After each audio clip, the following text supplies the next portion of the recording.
Good afternoon, everybody, and welcome to today's edition of the CMI 75th Anniversary Leading Lights interview series. Now, today I'm delighted to welcome as my guest, Deanna Oppenheimer.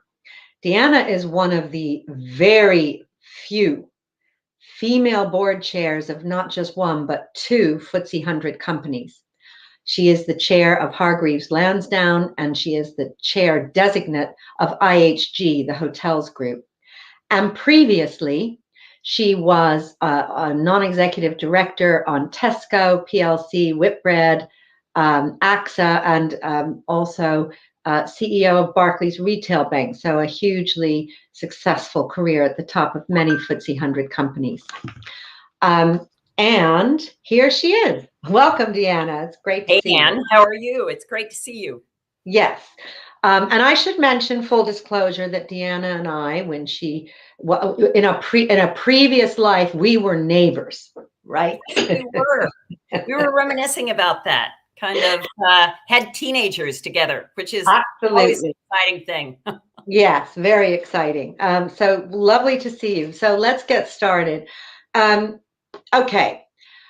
Professional management, modern management.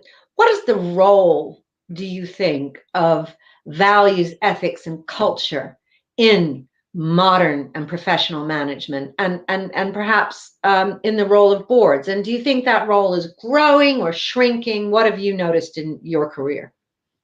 Well, I think it's absolutely at the heart of professional management or any management, because to me, values, ethics, purpose, all of those things that probably in the past people might have said, oh, that's soft, fuzzy stuff, is really the North Star of where you're going. And as the world becomes more and more complex, metrics become more and more challenging. I know we're going to get into that in a little bit. Really understanding what the true core is of your purpose and the values that underpin it become absolutely essential. Yeah, and it's great to hear you say that. And I think in your view, do you think the investor and investment community is expecting more of that now than perhaps before?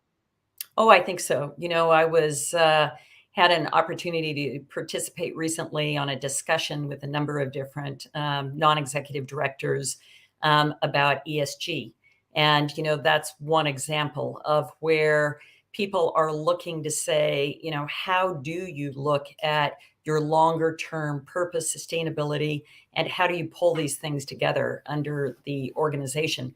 And so much that, as you would know, in that particular example, investors are asking for metrics be very transparent, be displayed, be stated, and actually money put against it to achieve them, and to remuneration to actually reflect how the progress is being seen in those areas.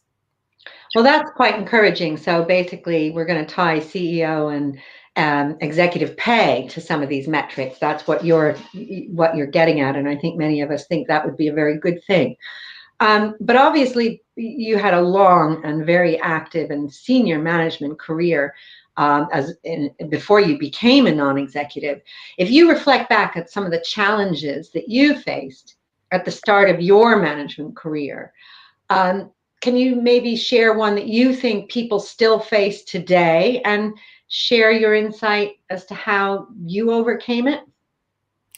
Well, I think the challenge with anything when you start anything is that you start from the point you're at and you don't have the benefit of history or experience. I always used to describe when I first was a manager or new to a company that, it was a little bit like being on the ruler and there was nothing behind me. And I kept feeling like, you're going to kind of fall off that end of it that's going on. So I think that the way that you overcome that is a couple of things. One, time. You just need some time in the seat. And that's why I think it's a particular challenge for people who you want excitement, you want people to be very challenged, but there is a benefit to being in roles for a while because you go through a full learning curve of the ups and downs of that role. So one is just time in the seat. The second thing is the opportunity to learn. And I am very, very blessed that I've had some fabulous mentors, as well as managers and others in my life that have been willing to take the time and invested time and their talent in me to help me learn and advance. And those are things that you can still do today, right? So give yourself some time and find yourself a mentor. And we're going to touch on more on mentorship and sponsorship a bit later on. So those are pretty universal, those challenges that you just shared. But what about those just starting their managerial career now? What are some of the new pressures that managers and leaders might be under that you see? And again, what would be your advice as how to deal with them? Well, let's talk about where we are right now with the workforce. And I know you all are doing a lot of work in this area. Coming out of COVID, this idea was we got people out of the office in the period of about a couple of weeks. It's the real challenge now is getting them back into the office. And it won't be the same as it was before, in my opinion. But there is a real challenge. If I'm a new manager starting out, I always had the benefit of walking down the hall, and I'm sure you had this as well, Anne, and there was somebody that you could ask a quick question to. Somebody said, oh, come on into this meeting, and popped you into a meeting, and you got the benefit of the physical proximity to people to learn on the job. That's trickier in these environments where we are Zooming or Teamsing or something else. So I think that the key element for people early in their management career is to really be balancing how is the best way that I'm going to work virtually and what is it that I want to be doing in person. That's the big challenge as well for companies, and it's tough. But you don't want to bring people into a business to sit there and have them in front of a screen Zooming all day with others around them. The earlier standpoint of that was I'm reminded of when I went into a company once, and it was a newer company, and it was when texting had first come around. And you and I remember when those days were. Yeah. And people were sitting in a desk next to each other texting. I'm like, we need to turn and talk to that person and see how that goes. So this is yet another element of that complexity of how one's going to overcome that. But I do think that if we use all of these resources, and both the virtual as well as the in-person and real world to the best of their advantages, there's going to be some real opportunities. Yeah, and we'll come on to some of those later. And I'm really glad that you share the view that hybrid working is here to stay, and we'll touch on that a bit more later too. But obviously, you're used to leading the governance of some very large and complex institutions and companies, and many of them have been through unprecedented rates of change due to many things, one of which was COVID. Now we have obviously other pressures. So what's the right balance when you're in these large organizations between embracing that change and ensuring continuity? And what's your view as board chair of how institutions do that? So, so again, I think change is most productive from a position of strength and from a position of alignment. And what I mean by that is when you have really looked at how the change that you control is going to be capitalizing on the businesses or the company's strengths, and how the opportunities are going to come out stronger. So if I look at, we went through a big change program at Tesco that's been well documented, and a number of different things. That was a case of management taking that business really back to its roots, but capitalizing on investing in new technologies, new approaches, and new things, but off the base of where it came from before. So I think that the balance there is that you have a lot of, back to your question earlier on values, purpose, ethics, you're coming off of a strong position of that core, but that you are open for new learnings and putting together a new approach of how you have to go forward. I remember that earlier in my career, I sat there and I was with a group of managers, and they said, "So Deanna, when does it go back?" I said, "What do you mean go back?" They said, "When does everything go back to normal?" And that was when I really understood what a new normal meant. It meant that if you are evolving, if you are continuing to grow and continuing to be competitive, it never goes back, but it goes forward based on the strength of from whence you came. Yeah. So people that are expecting everything to revert back to where it was, for example, pre-COVID, maybe are not doing as much learning as you would like. Is that fair to say? Yeah, I think a learning mindset now is pretty crucial. I think that, and I know we'll talk about this later as well, but the reason that you have diversity in teams is because when you're going through periods of time that you have that are not the norm, and we are clearly in one of those periods of time, what happens when you bring together diverse experiences, diverse perspectives, is that you don't get caught out as you do often in groupthink. There was a great early in my career where there was, we all do a lot of management training. And this was one particular exercise that went through. And there was a group of probably 60 of us. They divided us into teams, of equal measure. And I think there were probably about 6 teams of 10 or something. And we were sitting there, and it was this, the challenge was to have been on a plane crash. Luckily, you all lived as you came down, but the plane came down in the jungle. And they gave you a series of things that you had. And it was things like, a paperclip and a variety of other things. And you had to get out of the jungle alive. And it was really fascinating because in those 6 different groups, nobody individually, when you did that, got out alive. But in the 6 groups, every group got out alive.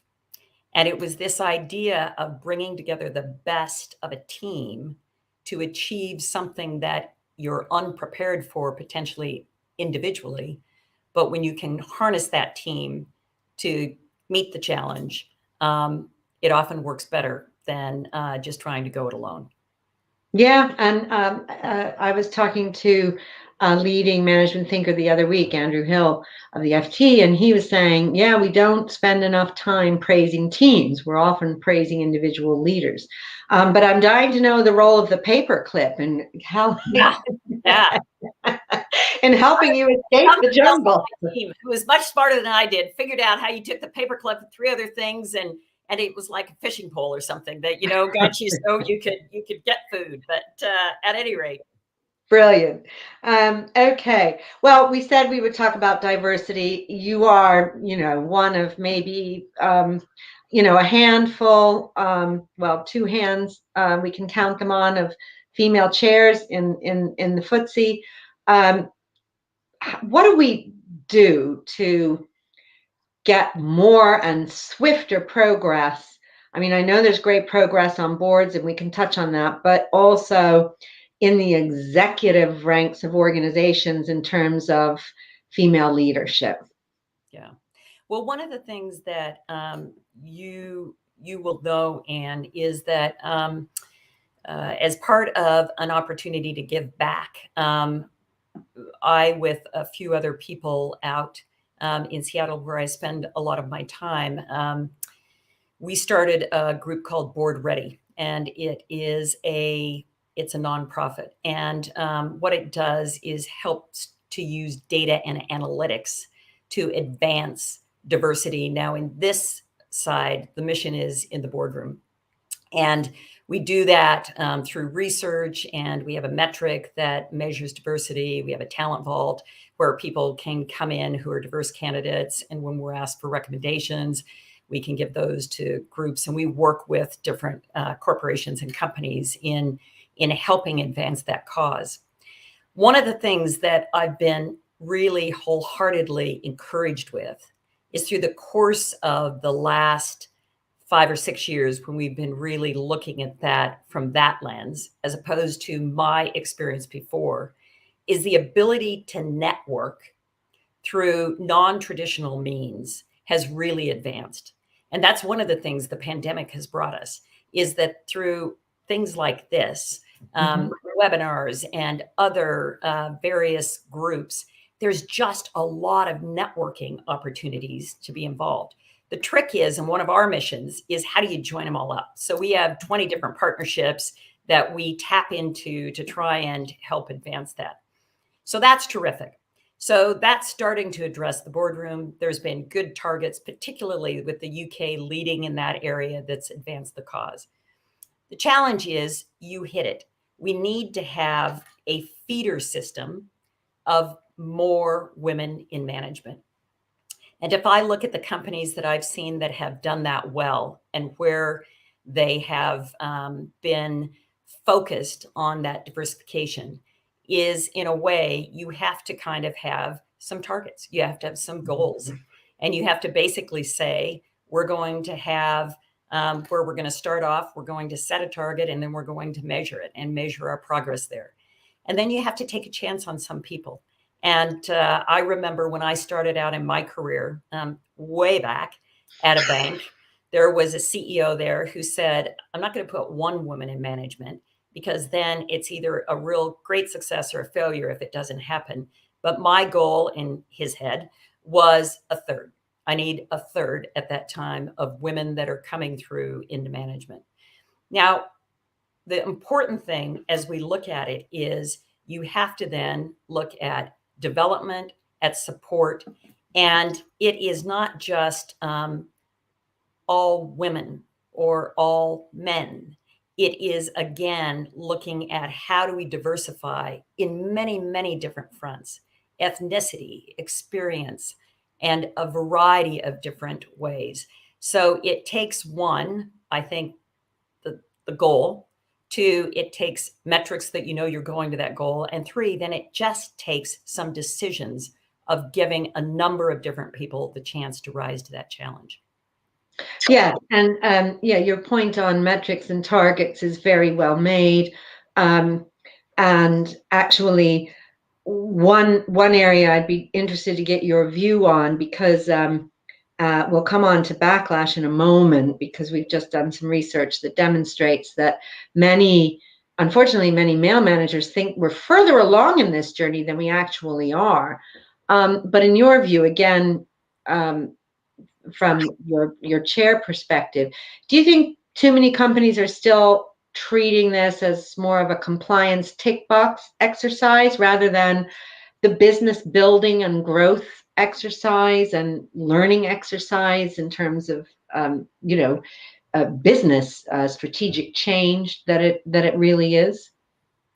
Well, I think that again, in my work and in what we would have seen, either my personal work or through Board Ready, is that people are now alive to the issue that diversity is important to do. I think the challenge is how you do it, how you tap into networks, how you diversify. I think that what the research shows, our research and others, and has for many, many years, to your point, is that diverse teams make better decisions, not just of getting out of the jungle, but getting out of the jungle of challenges that many businesses face. So I do believe that there is, though, the difference is on progress and how people are progressing or not. I will say in my case, I would not have had the opportunities that I had without some and several enlightened men that gave me opportunities along the way. And that basically people who were men who were in positions of power, having seen the power of what diversity brings, and then giving others that opportunity. So that's what we need to do. We need to make sure, whether you're a man, woman, anything else, but that you're seeing that power of diversity and are committed to advancing it. Yeah, that is a great point. But as I mentioned, we just did some research that showed that up to a third of male managers are now thinking, you know what, the gender equality stuff has gone too far. That's 3 times the amount of of male managers than female managers, so significantly more.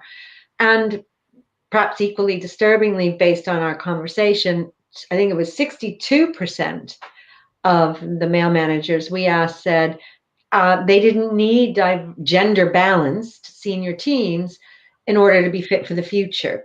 So,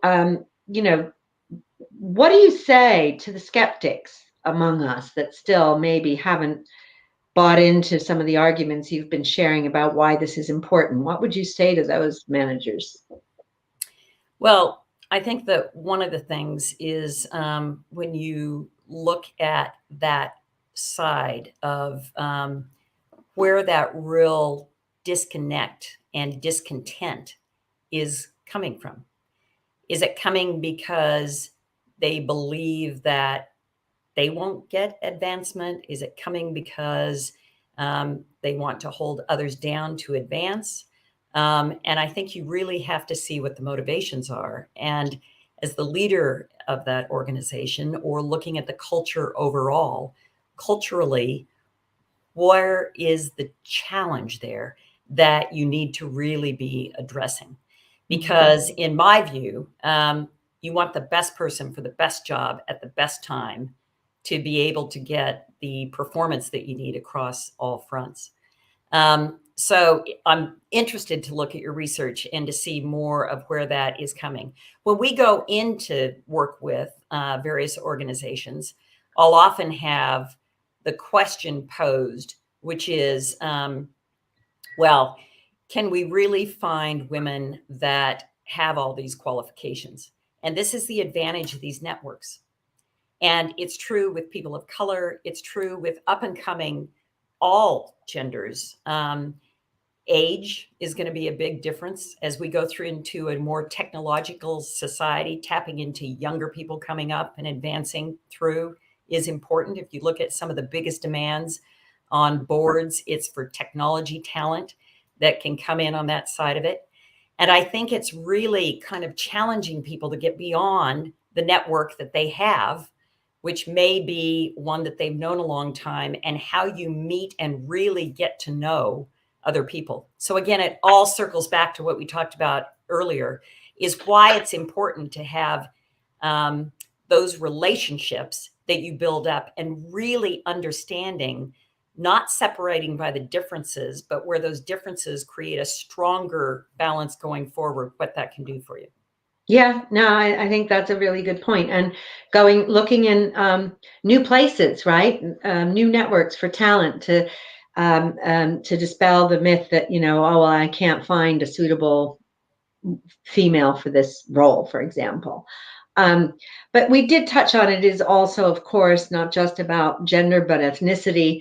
And of course, disability, right? All of these groups, along with socioeconomic disadvantaged people, we know are very underrepresented in the management community. And yet many managers, perhaps everywhere, but also certainly in the UK, feel quite uncomfortable addressing issues of race or disability. And yet we need to make them more comfortable with having these conversations. So what would be your advice as to how we can make people more comfortable? Well, I think one of the things, the work that you're doing is important in that area. A lot of it is training, but it is meeting people and seeing people from a variety of different ways. I was having an interesting conversation with this with one of our board members recently, and her point was, when you look at gender diversity, probably everybody knows whichever side of that you're on. A man or a woman, depending on where you are, or many of them. Ethnicity is a different thing. It's a multiplicity, and you may or may not know. So the first key thing is that opportunity to get out and meet, and to get out and ask, to whether you're a hiring manager or you're looking at a variety of different people, how can I meet people that are underrepresented populations that I can get to know, and I can learn then from them? What are the opportunities that you have? What do you want to be achieving? What do you see? So there's a knowledge, and there is a learning, and there's a listening element of that comes along. If there are people that are just not going to be comfortable, or they are going to basically shut their mind, one of the things I think that is going to be really important, because I don't think things are going to get easier or back anytime quickly. I think one of the key elements that is going to be required for future managers who want to progress and succeed is a learning mindset.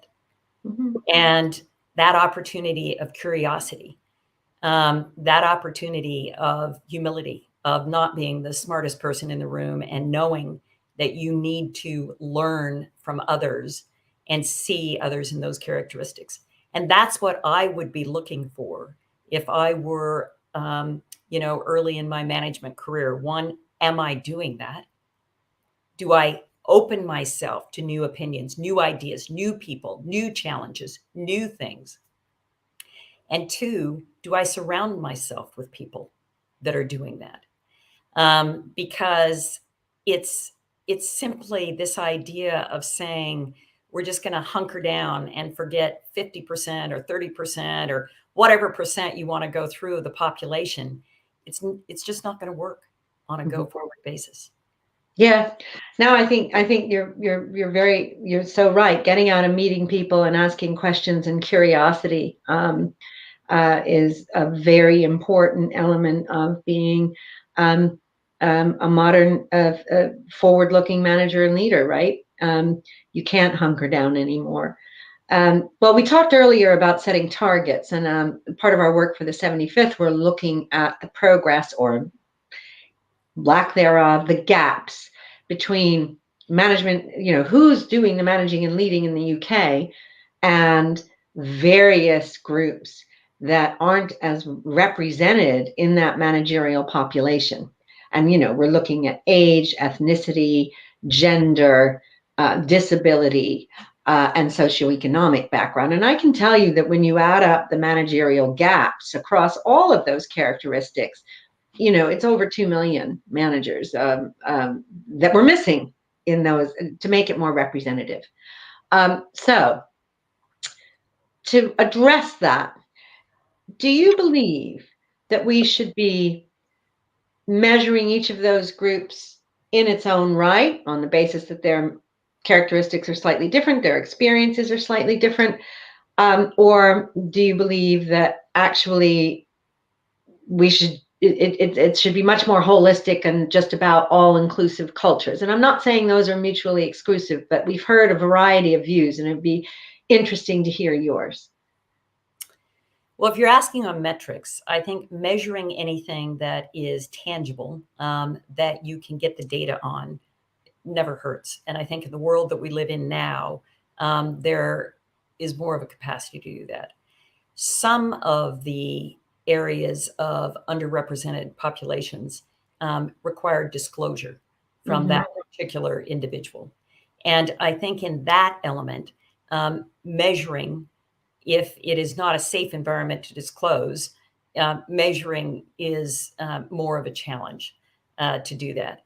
So I do think that the more data you can get empirically, that is also verifiable data is important. And if I look again at our Board Ready Index that we've done, we've actually expanded that various components as we've been able to get that data. The second thing that I would say, though, is measuring is only as good as then what do you do with it? Yeah. So do you advance it? Do you communicate about it? Do you give transparency to it? And so I firmly believe we can't manage what we don't measure. But if we don't manage what we measure, that's an equal challenge there. Yes. So action plans, right? So once you've got the data, what's the action plan? What are you going to do with it? And actually that feeds back to disclosure. Do you find in your experience that if you share with your employees why you want the data and then they see you doing something with it, something about it, that they're more comfortable disclosing? Yes, Yeah. absolutely. Absolutely. Yeah. And that there's not going to be an ulterior motive, but this goes back to the culture, the purpose, the ethics that are all built in that we talked about. Again, all these circle back. So if you have a strong base of that, I think that's helpful. Yeah, I know. I think you're right. And that's how we can get perhaps faster progress and trust, right? And that goes back to culture too. Like, why do you want this data? What are you going to do with it? Have you done anything with it? Those questions are very pertinent questions that can be asked of boards and should be asked of boards, is what you're saying, that the organization should be held to account. Yes. I also think it's really important that once you've done something, so I used this example recently. In my executive career, I managed a lot of different turnarounds of a variety of different things. And I remember at one point going in and where people said, well, nothing's been done. And I said, well, the way we're going to do that is we're going to make a list of everything you think that needs to be done. Some of those things may get done, others may not. But then we're just going to go back to that list every time. And every time you see me, I'm going to bring up the list. I'm going to say, this is what's been done, and this is where, and this is what hasn't been done and why. And then I'm going to come back again. And you're going to get so bored of me because it's going to be the same metrics and the same things. We'll add things to the list and we'll knock them off, but it's going to be the same way. And I think consistency in management, in measuring, in communication. There used to be an adage that I firmly believe that until somebody's heard it 7 times, they haven't really internalized it. Now, for somebody to hear something 7 times, if you're the manager, you probably have to say it 70 times or more in 17 different ways to have had it heard and land. So there's a difference in communication between telling, and there's a difference in communication between landing and landing intellectually and then landing emotionally. And both of those are required to get action and move forward. Yeah, it's a great point. And it's just about how we work as human beings, right? Which is so important. Well, you mentioned obviously the need for technologically literate people on boards. But of course, as technology evolves, it can help us with some of these areas. And have you seen technological innovations that really help us in the journey to greater inclusivity among some of these groups? And do you believe that technology can help us? Oh, yes. Yes. I think, though, that technology is a double-edged sword, right? I remember sitting at a dinner a few years back, and this was in Seattle, and I was sitting next to a young woman who was phenomenal and really bright. And I said, so what do you do? And she said, well, I've been hired by a big technology company in Seattle, and there's a few of those there. And my job is I'm the technical person who is focused on ethics. I'm the ethicist, to basically be making sure that this AI we're programming, we're doing it with all the ethics that we need to be focused on. Now, when you look at that, I thought that was interesting because it was a recognition that technology can be for the good or technology can be for the bad. Mm-hmm. And whether the right approach is to have somebody that is oversighting from an ethical approach, or whether we're going to need to have that all woven into one. The point is that the time you create, back to those values, risk control, risk mitigation, it's when you're creating the technology and the programs that you want to do it. It's at the very beginning and not trying to do it after the fact. So I believe that technology can very much be a force for good, but I think we've seen the flip side of where it can be a force for bad as well. And that it's incumbent on us to equally value those skills of, again, values, ethics in that development of the process as we do just in the technical skills that can you program it and get it out. Yeah, it's a great point. And of course, there have been many examples that we've read about recently where people haven't considered, from an ethical or inclusivity lens, some of the AI. And so there's bias programmed in, right? And we've seen that actually in very advanced things like driverless cars. For example, not recognizing darker skins as pedestrians. We've seen it, for example, in the pandemic with simple technologies like oximeters where the amount of melanin in the skin of, for example, Black people can skew the reading, right? And those are great examples of where that wasn't considered. And of course, there are many others in the very well-known book Designing Women that where that has not been considered. So you're a believer that it can help, and I think increasingly it probably will. And I've seen some technology that nudges managers. It looks at their hiring decisions and their shortlists. Who was on the long list, who was on the short list, who did you hire, and who did you promote, and pings them when it detects bias. So I think, all of these things can help. Now, we touched on how COVID changed how we live and work. And I know, and I applaud that you are a fan of hybrid working and believe it's here to stay. What other things, what other trends in management and leadership did you see? And what do you think that boards in particular learned about how they operate in the pandemic? Well, I think on the positive side, and being somebody who crosses continents for my work, we learned that you don't always have to get on a plane and be there. You still need to do it at some point. I'm happy to be back traveling, but certainly there's a whole lot of things that you can do in this format. The challenge with this format, though, is that it's very conducive to transactions and to a transactional interaction. And it also is highly consumptive. So you can cram in 20 Zoom calls a day, and all of a sudden day and light is going back and forth between you, and you've never gotten up from the screen. So that is a real double-edged sword. And I think that's been one of the real challenges with mental health, with physical health, with a variety of different things. So again, all things in moderation and all things balanced. And that may sound like a little bit of a non-answer, but it is really important coming out of the pandemic. So the one thing that we did see is that work styles are going to change. They're going to change in a variety of different ways, but that's that side of it.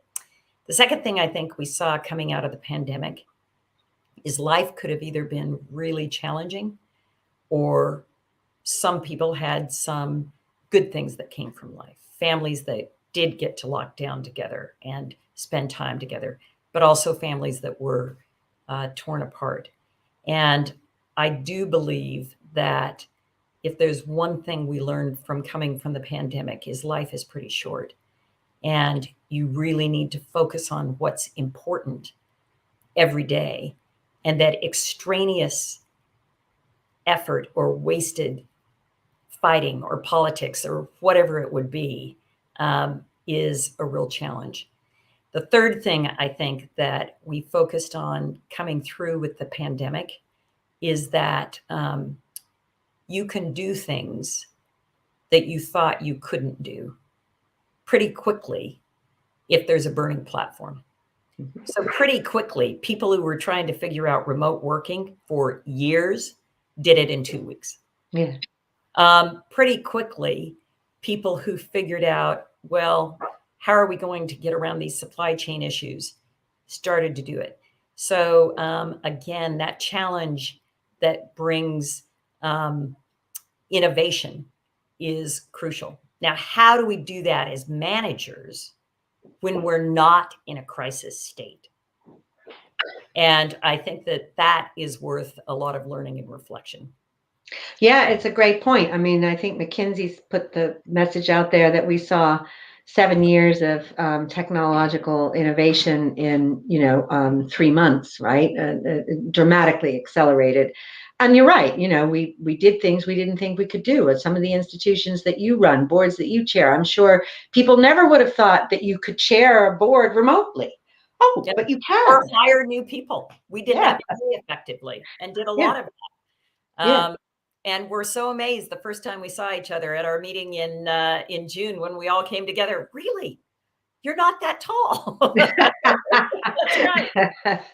Yeah, that is a common reaction. Either, oh, you're not as tall as I thought, or my, you're tall, taller than I thought. You're so right. Those simple human things. But you're right. The mental health and well-being has been a huge challenge. We know that is at the top of managers and leaders' list, both their own as well as that of the teams they manage has come under a lot of strain, as you say. And so that stepping away from the screen is great advice, and we do need to do it. At CMI, we have walk and talk hours where we just there's no video meetings, and you're supposed to go outside. You don't even have to talk on the phone, and walk your dog or be with your kid or go to the park or do something. Anyway, you touched earlier on sponsorship and mentorship. And by the way, if you have a question for Deanna, we are taking questions in just a couple moments. So I see some teeing up. But you talked about sponsorship and mentorship and its importance to you. Maybe tell us, how do you, as a phenomenally successful leader, what's your view of how you are sponsoring and mentoring others, and what advice would you give? Well, the first thing is there's a great definition. I was just looking at this in the context of the difference between mentorship and sponsorship. And I won't quite get this quote right because I don't have it in front of me, and I'm not great on the uptake of remembering everything. But it was something like a mentor is a brain to pick, an ear to listen, and a hand to give you a push in the right direction when needed.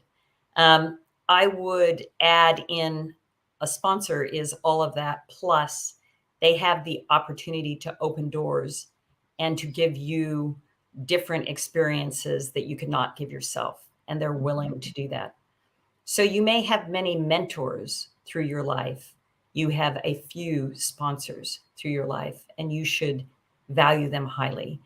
I would not be anywhere close to where I am today if I didn't have those mentors that really became sponsors and gave me opportunities. So I have a mantra of, give a chance, take a chance. And what that really means is that take a chance is when you're up and coming through your career, you've got to put your head above the parapet. You've got to, at some point in time, say, I'm willing to give it a try, or I disagree, or I think this, or I'm going to make a mistake maybe, but this is what I'm going to do.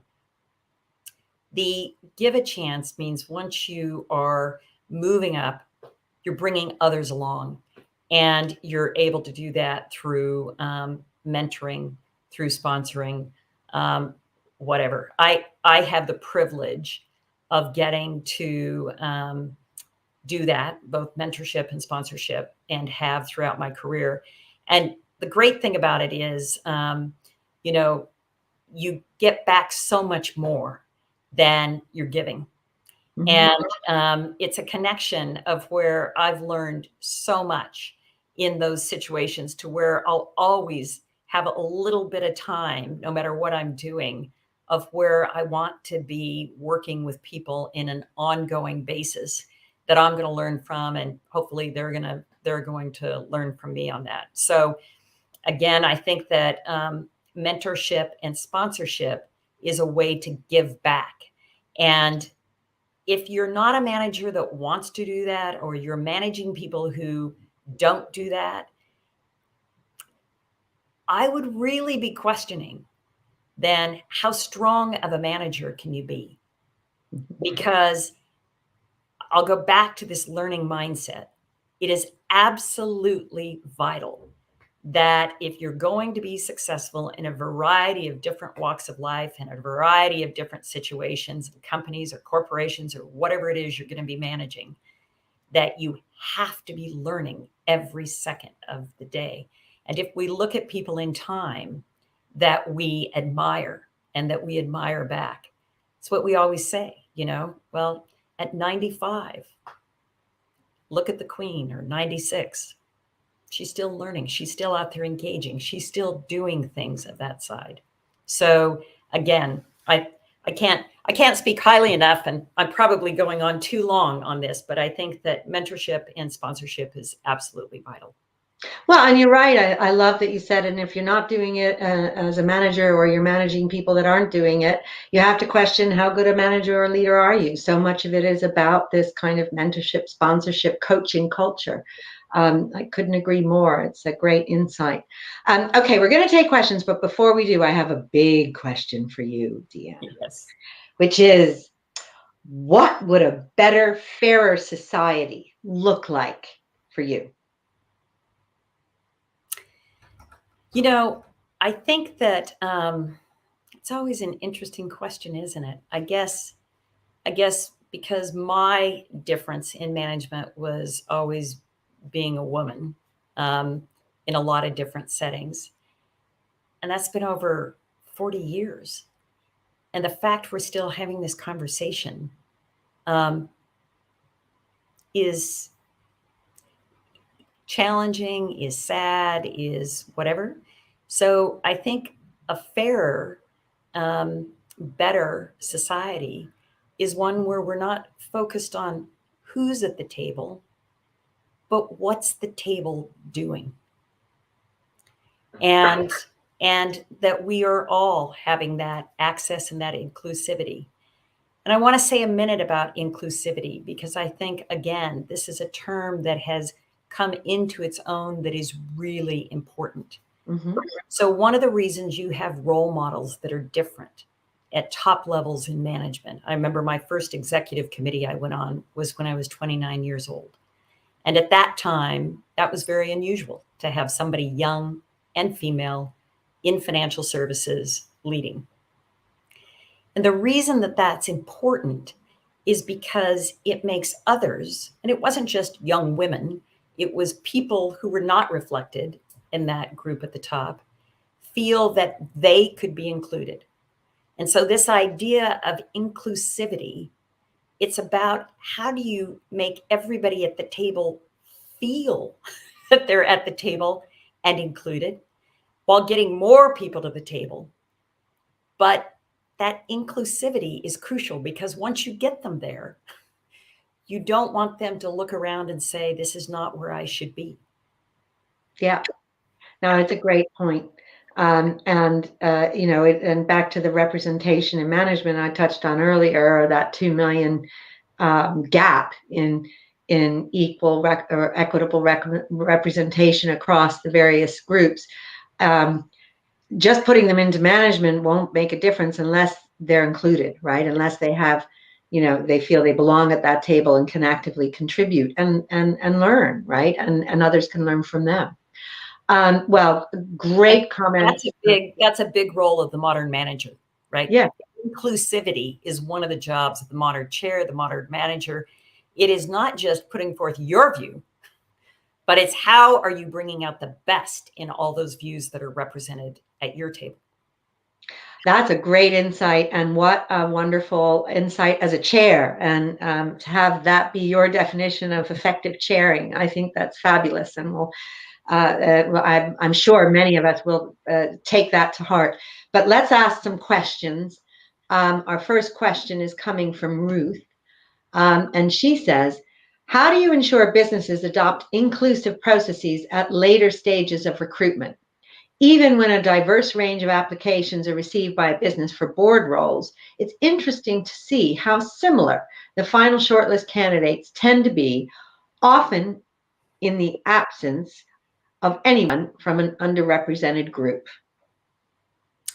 Yeah, and Ruth, I think that's a really good question. And I think that's a commitment to what you're going to do to diversify your board along the way. So in the boards that I've been a part of or that I've chaired, is that we have basically gone back to that idea to say, we are going to keep looking until we find the right person with the skill set that we want. Now, there's also a balance that you can have.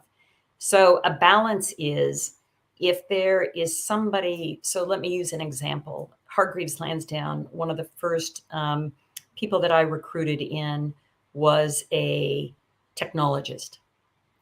Now, a technologist is an underrepresented skill set on a board. And we looked through that, and to try and find a technologist that's also sat on a number of different FTSE 100 boards, you're just not going to find that. So that was okay, because boards are a team sport. So we had other FTSE 100 seasoned NEDs that you could bring someone in. That holds true for if there was a person of color that had a particular expertise in technology development, or had a particular expertise in something else that you determined for that board. So I think that it's planning board succession with how we are going to do it, and then holding it accountable to do that. Yeah, so look harder is basically what you're doing to make sure that, and take a chance, right? Again, give a chance. And absolutely. And widen that network. And if the networks aren't going, I mean, I'll tell you, I've seen this from, again, we're a little fledgling nonprofit at Board Ready. 100% of our recommendations that we've given that boards have placed, 100% have been women. And of those, about, I think 57% have been people of color. And so, again, you can find those networks, but you have to search for them and bring those up. So, if you don't find the slate you like, look again and keep looking. Yeah, it's great advice. And this is not a supply issue. This is not a problem with the supplies not out there. No. Yeah, and I completely agree with that. And it's great that you make that point. So question from Michelle, who's from Cardiff. Do you think there's a risk of workers who can't work at home, such as retail or care workers, feeling a sense of unfairness versus those who can? And how should businesses manage these potential conflicts? Well, certainly when you get an IHG, a hospitality business, that fits that description perfectly. So it's a great question.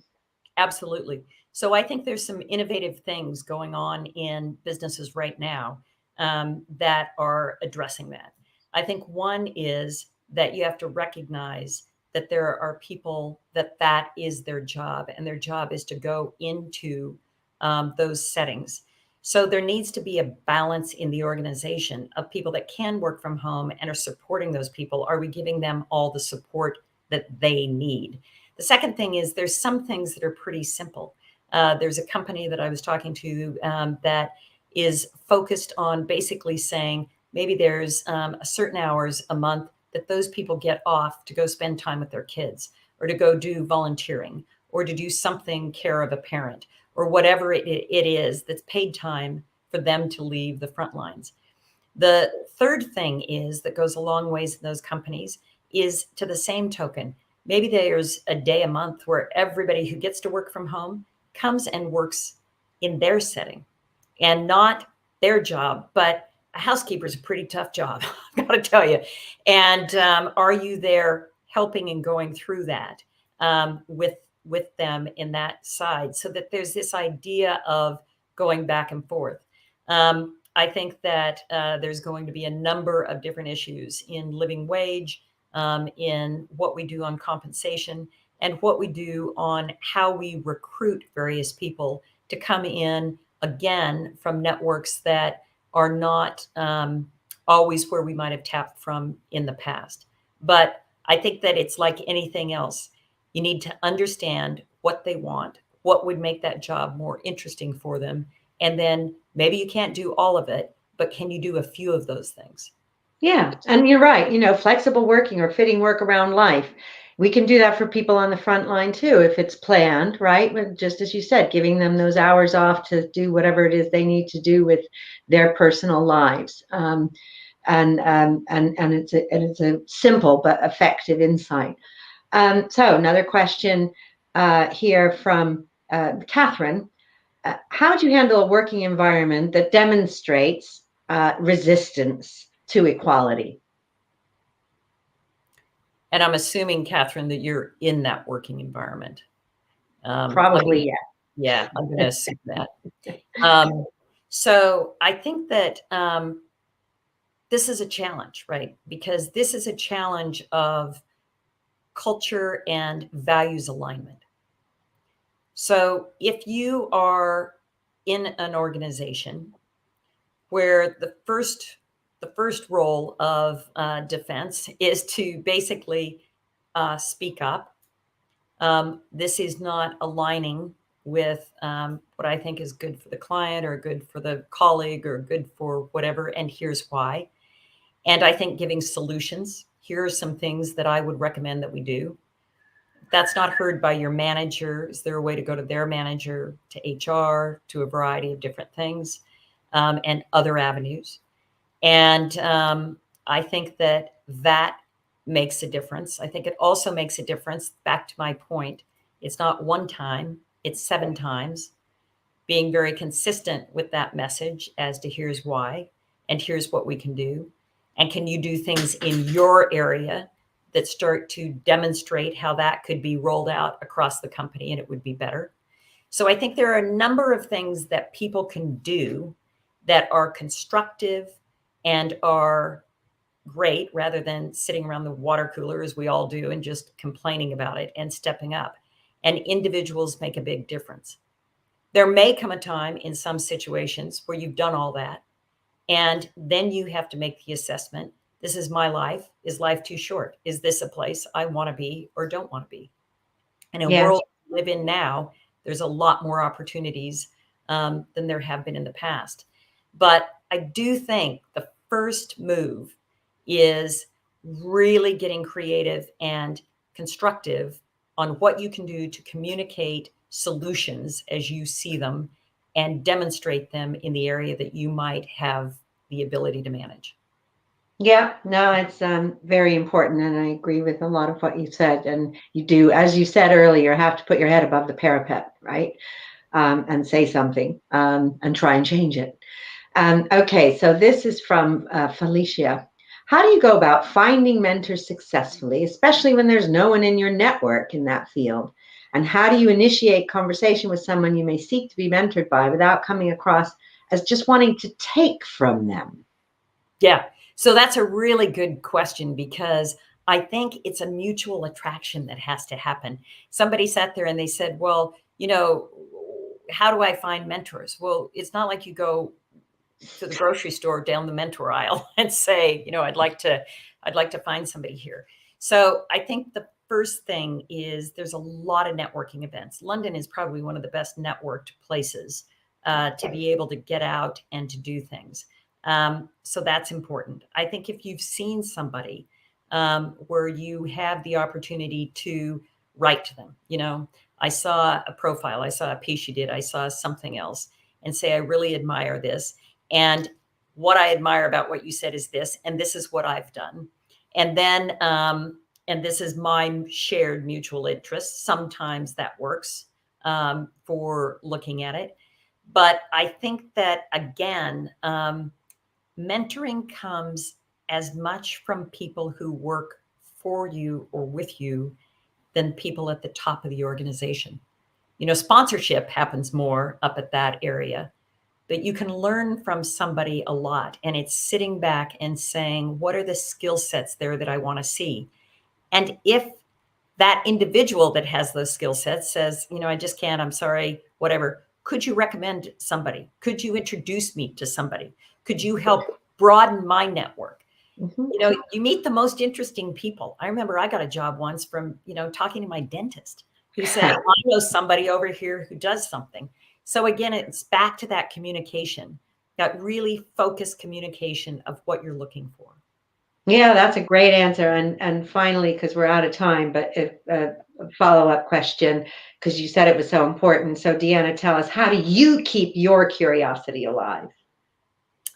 Yeah, well, that's a good question. And I think that there are a couple of things. I really love diversity of not only all the diversity we've talked about, but diversity of interests.